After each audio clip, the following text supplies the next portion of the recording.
Jake had been alone for 113 days. He lived in a small research base on a forgotten forest moon. His job was simple: fix broken tech from alien ruins and send back reports. No one visited him. No one called, and honestly, he liked it that way. Peaceful, quiet, boring but safe. Then she showed up. At first he thought he was just tired. His tools were not where he left them. His lunch packets had tiny bites missing. He blamed rats or bugs, but nothing ever showed up on the scanners, until one morning he saw her. She was no bigger than a house cat. Bright silver hair, glowing green eyes, thin limbs and delicate fingers. She stood on his table, holding his. Wrenched like a sword, Jake froze, and she just giggled, then vanished behind the supply crates. The next few days became strange. She would peek at him from behind boxes, mimic his voice perfectly, calling him grumpy human. She knocked over water bottles, stole his gloves, and left small pebbles in his boots. It was annoying, but somehow, Jake didn't mind. He stopped feeling so alone. She never talked directly, just laughed and ran. Jake tried setting traps, but she always escaped them. She was fast, smart, and always 2 steps ahead. He started calling her Pixie. Because of her size and mischief, one evening, he found her sitting near the campfire. She didn't run this time. Just stared at the flames. He didn't move, didn't speak, afraid he'd scare her off. But after a minute, she looked at him and said, "Your fire smells weird," then vanished again. Into the dark, Jake blinked, stunned. It was the first time she spoke like a person, not a voice mimic, that night. Jake couldn't sleep. He kept thinking about her. Why was she here, alone on this moon? She didn't act like a wild creature. She was playful, clever, and now she could talk. The next day, Jake left a small plate of warm food near the edge of the clearing. He pretended not to look, but watched from the window. Sure enough, she came, sniffed the plate, and ate quickly. Then she left something behind, a tiny leaf shaped like a heart. Jake smiled for the first time in weeks, but something changed that evening. The forest grew too quiet. The birds stopped singing, and the wind seemed to hold its breath. Jake checked the sensors. There was a sudden energy spike, a short burst of heat, then nothing. As the sun disappeared, he heard a rustle outside. He grabbed his flashlight and stepped out. There, standing in the dark, was the alien girl Pixie. She wasn't smiling. She wasn't teasing. She was bleeding from her arm, shaking, terrified. Jake rushed forward and knelt beside her. She looked up at him with wide eyes and whispered, "They found me." Jake didn't understand. "Who?" he asked softly, but she didn't answer. She just clutched his jacket with her tiny hands. "Please," she said, voice trembling, "don't let them take me." He looked around the trees. Nothing was visible, but he felt it. Something was watching. Something was near. He picked her up gently. Her small body fit in one arm like a doll. She cried softly into his chest. All the mischief, all the teasing, it was just a mask. She had been scared all along inside. Jake closed the metal door and locked every system. He wrapped her wound and placed her on a soft blanket. "Tell me what's going on," he said. But she only whispered, "Not yet, please. Let me rest." She curled up like a frightened animal, her glowing eyes full of pain. Jake sat near her, holding his old plasma rifle. Outside, the forest was silent. And Jake knew whatever was coming, it wasn't just looking for tech, it was coming for her. And now for him too. Jake sat on the cold metal floor of his outpost. His rifle was in his lap, and his eyes stayed locked on the main screen. No movement. Yet, no warnings. But he knew better. The girl in the blanket behind him wasn't teasing anymore. She was trembling like a leaf. She hadn't spoken since she begged him to hide her. Jake had wrapped her wound and covered her with a soft towel. He didn't know what else to do. He had never been good with kids or aliens. Hours passed. Forrest stayed quiet. Jake finally turned to her. "Pixie," he said gently, "I need to know what's going on." She looked at him, eyes red from crying. "My name's not Pixie," she whispered. Jake blinked. Okay, he nodded. Then tell me your real name. Leary, she said, her voice soft. I'm from the clan of Veali. We live in the roots of forest planets. Jake had heard the name before. Veali were considered small, harmless mimics. Most space travelers treated them like pests or pets, but this one was clearly more than that. Why are you here alone? He asked. Leary hesitated, then sat up. I escaped, she said. From what? From the traitors who caught my sister and me. Her voice cracked. They sold us, locked us in cages, but I broke out. Jake's stomach turned. She had seemed playful, even annoying at times, but now he saw the fear behind the mischief. The hiding, the teasing, the mimicry. It was survival, not fun, Leary continued. I thought if I acted silly, maybe you wouldn't hurt me. Jake's throat felt tight. I wouldn't hurt you, he said. You're human, she replied. Most humans hurt us. That hit him deep. Jake wasn't proud of what some humans did in this galaxy. Many treated aliens like tools, or worse, like trophies. I'm not most humans, he said finally. I noticed, she whispered, looking at his hands. You fixed my arm, you didn't yell, you fed me. Her voice dropped to a whisper. That's why I stayed. Jake sat beside her. You're safe now, he said. But the moment he spoke, the power flickered. The lights dimmed. A sharp beep came from the console. Motion detected, unidentified. Energy signatures closing in from the northeast. Jake stood fast, eyes locked on the screen. 3 heat signatures, small ships, no transponders, no ID. They were not friendly. They found me, Leary said again, her voice shaking. Jake grabbed his rifle and turned off the external lights. He tapped the emergency protocols, sealing all doors. We're not letting them in, he said. Leary looked up. They use sound to trick people. Jake looked confused. They'll copy your voice, your commands, make you open doors. Jake nodded slowly, understanding why she had mimicked him before. It wasn't just a game, it was instinct.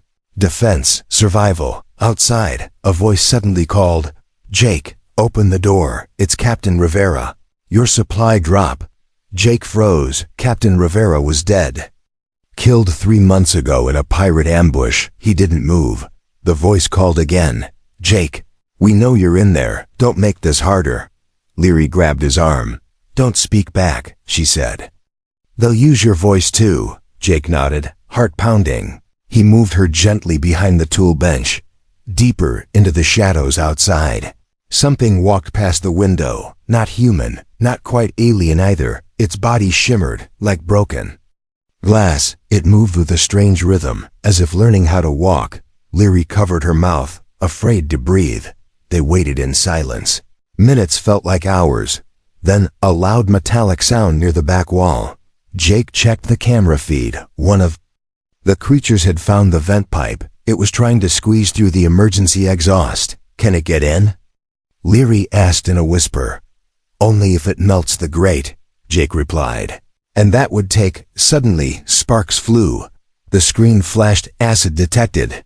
They weren't wasting time. They were burning through. Jake grabbed his pulse torch and handed Leary a small shock baton. Stay here. Use this only if something touches you. She nodded, face pale. You're really going to fight for me? She asked. Jake looked into her eyes and said simply, You didn't run from me. Leary, I won't run from you. As he ran toward the back vent, the sound of melting metal echoed through the hall, but something else echoed louder, a soft whisper. From the girl behind him, Thank you, Jake. And for the first time since arriving on this moon, Jake no longer felt alone. Jake moved through the outpost with silent steps. The only light came from the blinking red alarm on his wrist. The acid was still dripping from the back vent, burning through the steel pipe slowly. He tightened his grip on the pulse torch and stopped near the panel. The sound of something breathing echoed through the pipe. It was deep, wrong, not like any creature Jake had ever heard. It gurgled and hissed, its breath full of hunger. Leary had said they could copy voices, but whatever this was, it wasn't trying to sound human anymore. It was just hungry. Jake powered the torch and pressed it against the side of the vent. With a blast of blue-white heat, the metal roared and burst. The acid-filled pipe collapsed onto itself, smoke hissed up like steam from a boiling wound, and from deep within the pipe, something shrieked. Not a scream, not pain, it was anger. Jake stepped back, heart racing. He knew he had just started a war. He rushed back to Leary. She was hiding behind the bench, holding the shock baton like a sword. "I heard it," she whispered. "You made it angry," Jake nodded. "Good," he said. "Let it be angry. We're not running." Suddenly, a knock on the front door echoed like thunder. Jake froze. Then a second knock, slower this time, followed by a familiar voice. "Jake," it said calmly. "It's Rivera again. System error. Sorry for the scare." Leary's eyes went wide. She mouthed the word liar. Jake didn't move, didn't answer. The voice called again, now sounding more human, more real. "I brought your food packs. You must be starving." Then it laughed. Jake had never heard Rivera laugh like that. Cold, slow, cruel like it was. Pretending to enjoy a joke it didn't understand. Leary leaned closer to Jake and whispered, "They don't like silence." "What do you mean?" Jake asked softly. "They feed on noise, emotion, panic," she said. "If we stay calm, quiet, and together, they get confused." Jake took a deep breath. The knock came again, louder now, followed by a second voice. This one sounded like himself. "Leary," it said, in Jake's voice. "Come on, it's okay now. I'll protect you, you can come out." Leary began to shake. "No," she whispered. "That's not you." Jake gently placed a hand on her shoulder. "I'm here," he said. "Right here. They can't copy warmth." The voice outside changed again. This time, it sounded like Leary herself.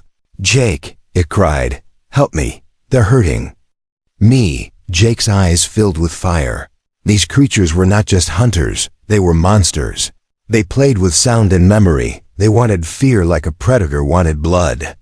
He checked the power level's backup generator at 43%. No long-range signal getting through. The storm was jamming everything. They were alone, truly alone. Jake looked down at the small alien girl beside him.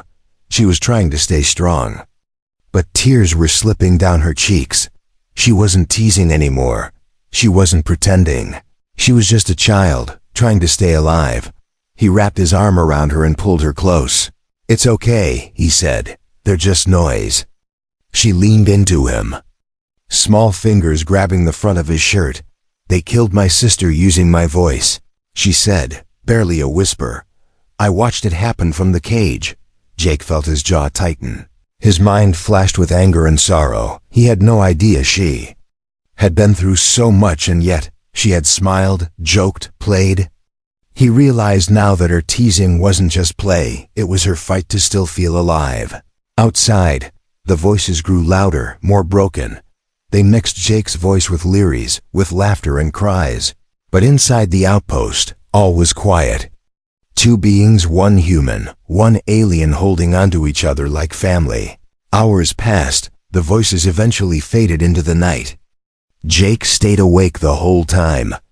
Every time Leary trembled, he whispered stories of Earth, about trees that turned gold in autumn, about cats who purred and didn't mimic voices, about stars humans could name without fear. By midnight, Leary had fallen asleep in his arms. She curled against him like a child, her tiny hands still gripping his sleeve. Jake looked down at her face, so peaceful now, and he knew something had changed inside him. He no longer saw her as just a small alien girl.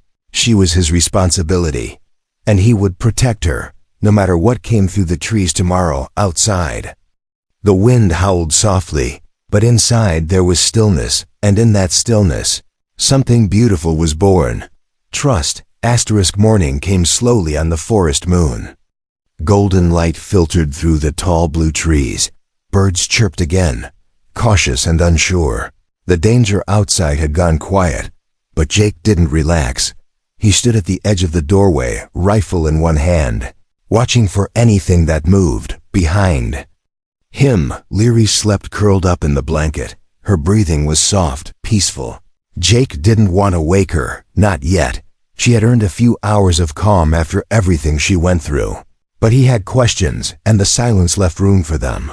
What were those things outside? Why did they hunt her kind? And why had no one warned him this planet was a trap? Jake sat down at the console and checked the records. He found nothing about hostile shapeshifters, nothing about mimics that could burn through steel. No warnings about the Viali, either.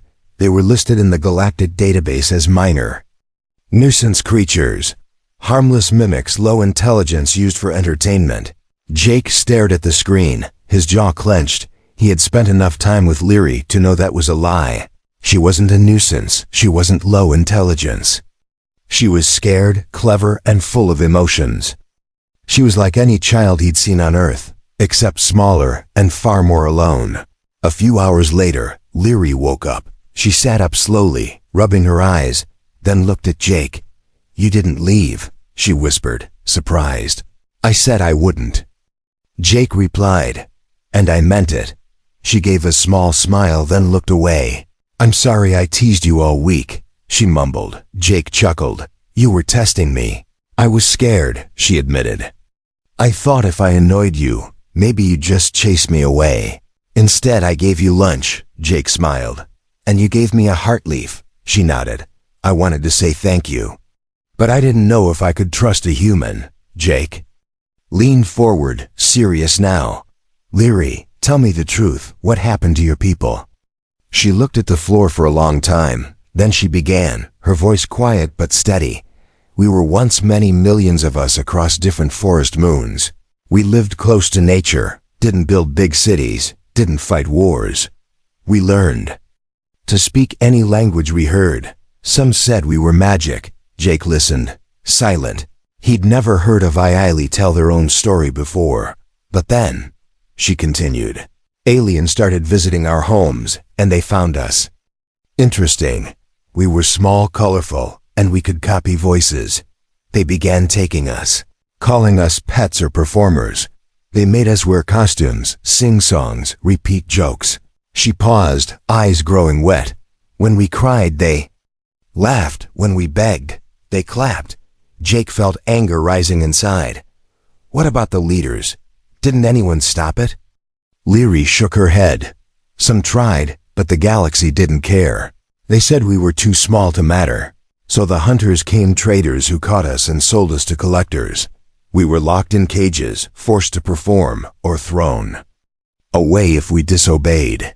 Jake closed his eyes. It reminded him of Earth's darkest history, slavery, zoos, shows for the rich. He opened them again, looking straight at Leary. "And your sister?" he asked gently. "She was taken with me." Leary whispered.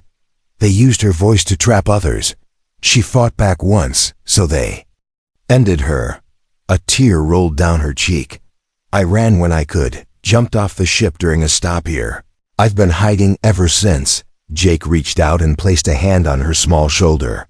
"You don't have to hide anymore," he said. "I'll protect you, Leary, no matter what." She looked up at him, eyes wide and full of something new. "Hope, you mean that?" Jake nodded. "I do." But even as they shared that quiet moment, the console beeped again. Jake turned toward the screen. Movement detected. 4 new heat signatures spread out in the forest. More were coming, maybe even worse than before. Jake's voice turned firm. "All right, we've got work to do." Leary stood up quickly, her playful nature returning for just a moment. She saluted. "What's the plan, Captain Grumpy?" Jake laughed, but this time, it wasn't because of annoyance. It was because of her. This tiny alien girl who had once teased him now stood beside him, a survivor, a fighter, his new family, and together they would face whatever came next. Jake didn't waste time. He scanned the forest again, marking 4 incoming heat signatures. They were moving slowly, but deliberately, surrounding his outpost from different sides. This wasn't a random search. This was a hunt. Leary stood beside him, watching the screen, her small hands clenched tightly at her sides. "I know that pattern," she said quietly. Jake turned to her. "They're boxing us in," she whispered. "That's how they trapped my sister's ship," Jake nodded. Thinking fast. "Then we're going to break their circle," he said. "How?" Leary asked, her voice shaking. "We won't wait for them to get close," Jake said, eyes sharp. "We'll strike first." He moved to the workbench and started pulling out gear, energy cables, motion triggers, heat decoys, flash grenades. His hands moved fast, practiced like a soldier preparing a battlefield. Leary stared at the mess and then looked up at him. "Are we really going to fight them?" Jake looked down at her. "I've seen too much wrong in this galaxy," he said. "And I didn't fight when I should have before. But now?" He handed her a small mimic device. "I won't let them take you, Leary," Leary stared at the device in her hand. It recorded sounds and replayed them in high pitch or low tones. "I can use this to confuse them," she said. Jake smiled. "Exactly. You're faster and smaller than me, and smarter with mimic tools." Leary nodded, a bit of pride returning to her face. Then she blinked, realizing something. "You're trusting me with this?"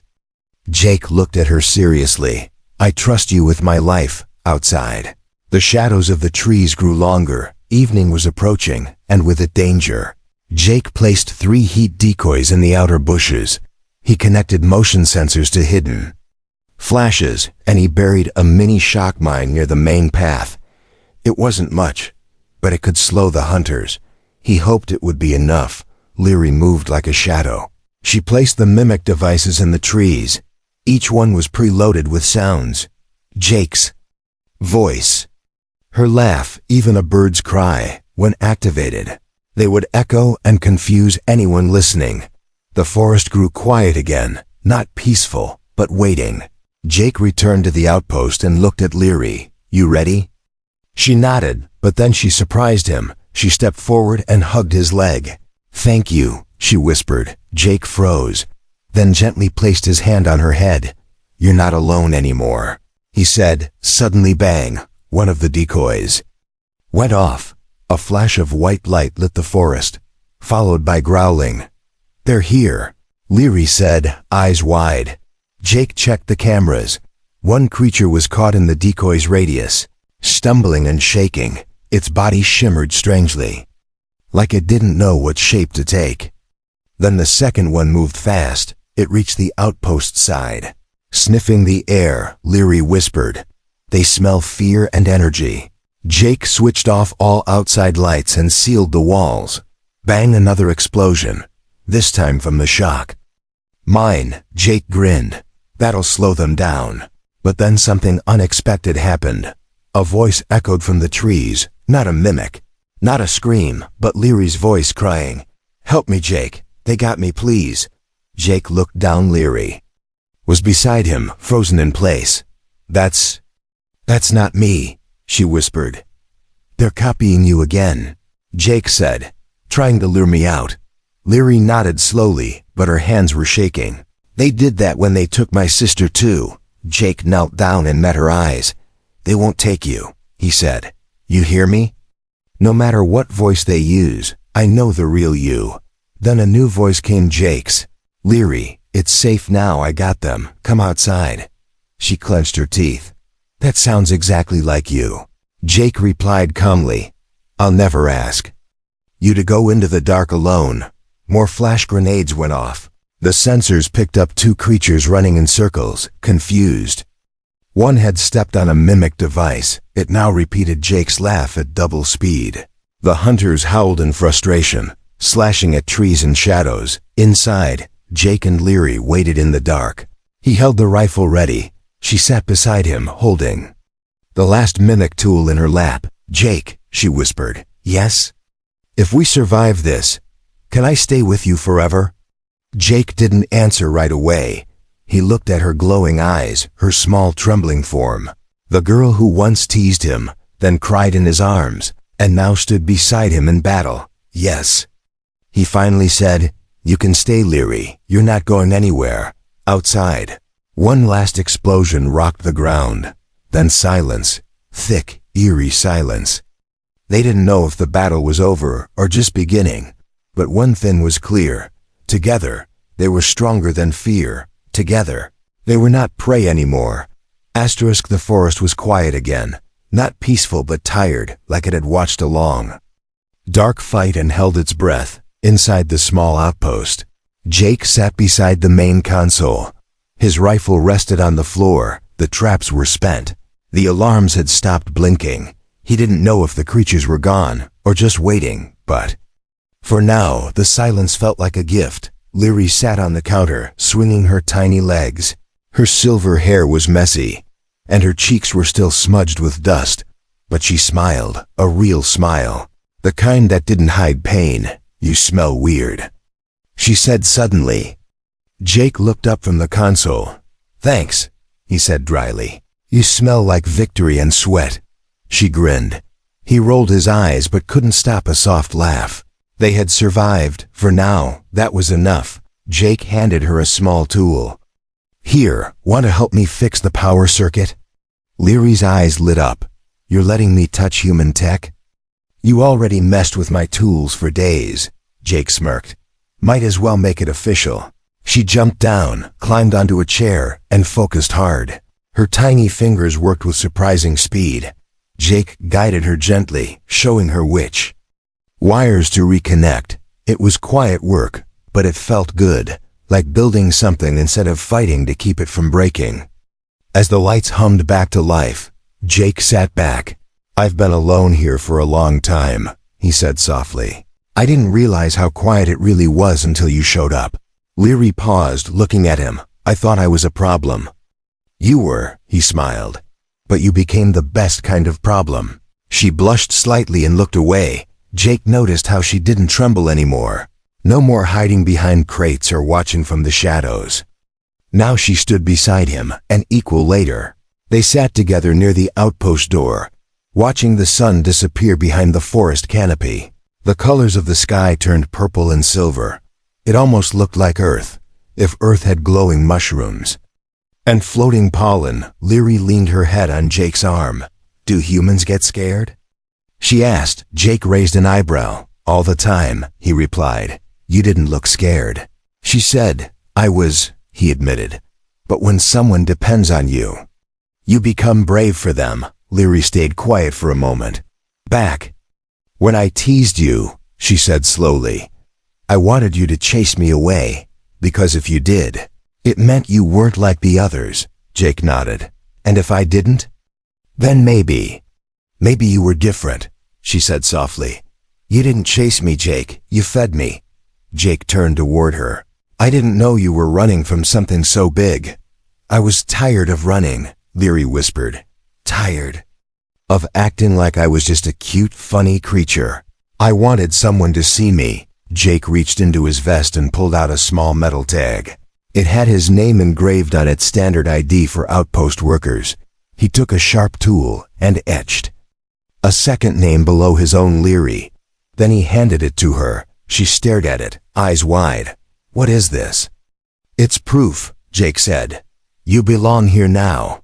Her fingers curled around the tag as if it were the most precious thing in the galaxy. "You gave me your name," she whispered. "I gave you our name," he corrected gently. For a while, neither of them spoke. The night settled over the forest, cool and still. Leary curled up beside him, her back leaning against his side. Jake wrapped a blanket around her small body. "I used to dream of being part of something," she murmured. "Half asleep, but now I think I'm already part of someone." Jake looked down at her. "Your family now, Leary," he said. "I may not know what happens tomorrow, but tonight you're safe." She nodded slowly. "Then I won't cry tonight," she whispered.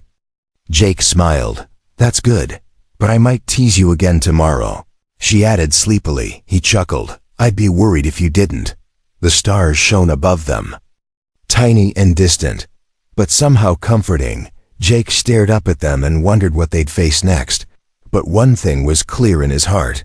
He had come to this moon to fix broken machines. Instead, he found someone who fixed him.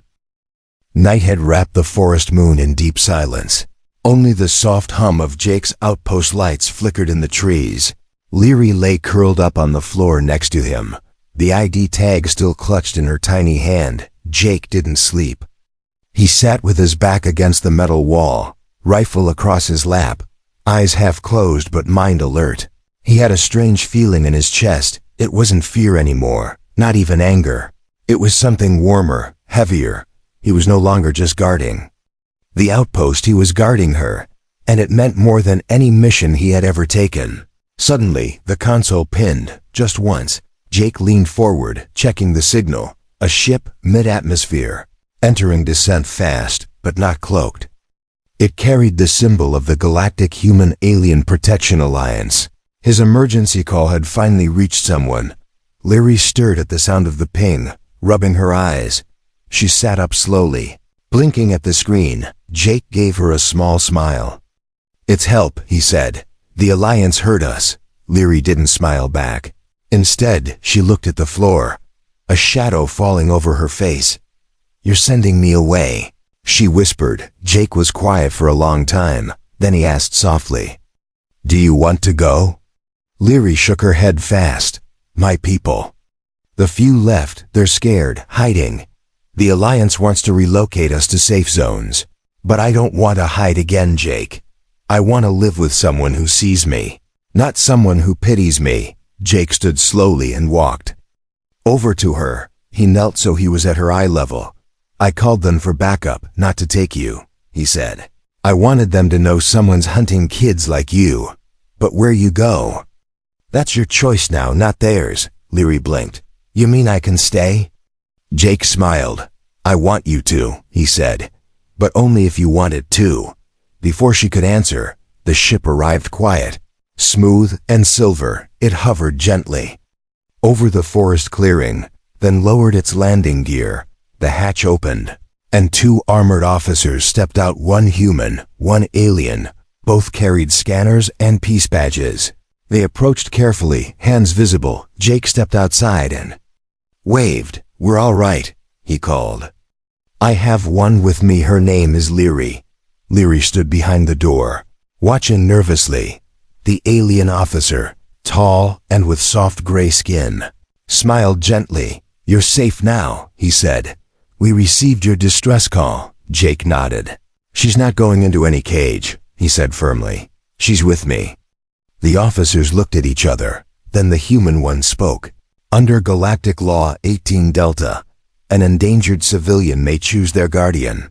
If the guardian agrees, protection is granted." Leary stepped forward, her voice clear and small. "I choose him," she said. "I want to stay with Jake." The officers smiled, one of them tapping on a data pad. "It's done," the human said. "She's yours now, by bond and by law." Leary turned to Jake, her eyes big and shining with emotion. "You really don't want to give me up?" Jake chuckled.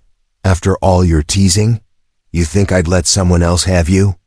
Her lip trembled, and then, just like that night before, she ran into his arms. But this time, she wasn't scared. She was crying, but not out of fear, out of relief, out of love. She whispered against his chest, "I never had a home before." Jake held her tight. "Well, now you have one," he said. "With all the warmth, the food, and the teasing rights you want." The officers left them with a tracker badge, supplies, and a warning. Others might come looking, the hunters never stopped for long.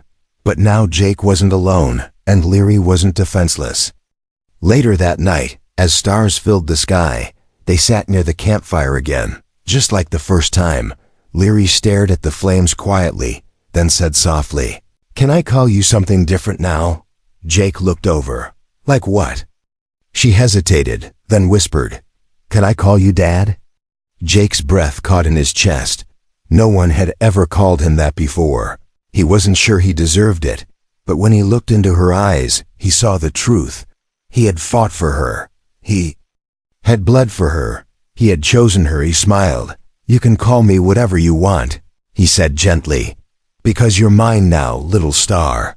She leaned against him. And this time, when midnight came, there were no more tears, only peace, only family.